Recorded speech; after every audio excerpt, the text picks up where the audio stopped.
was a bookmobile driver, and my dad was an engineer on the railroad, so I sort of have diesel and ink in my blood.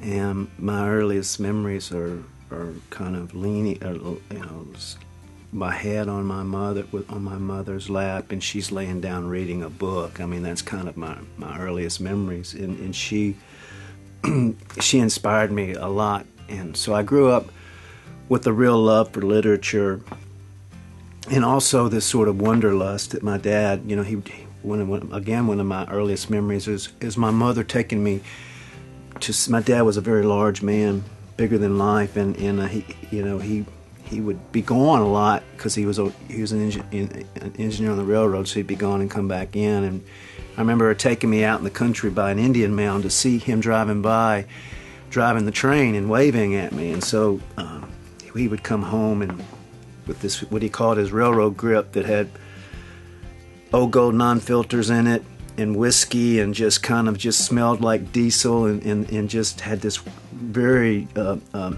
exotica about it.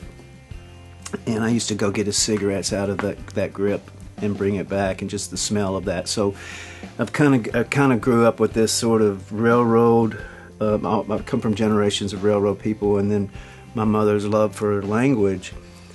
And she drove a bookmobile, and my dad drove a train. And so if you can imagine a bookmobile and a diesel colliding out on Highway 61, that kind of, whatever the wreck would be sort of what I am.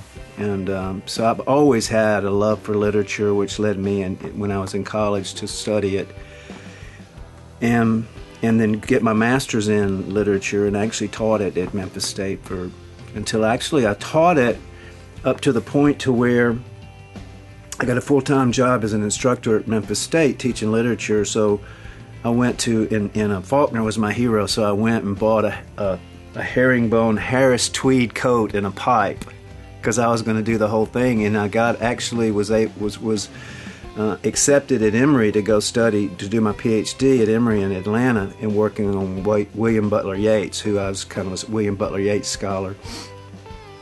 And then I got the offer to sign a big record deal, either with Geffen or A&M, or what was the other one that Mary Martin was with, Warner Brothers.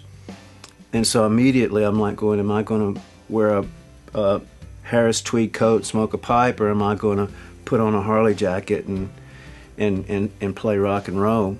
Of course, I chose the latter of the two. And I won't fight no more. I won't fight no more. I won't fight no more. I won't fight no more. I won't fight no more. I won't fight no more. I won't fight no more.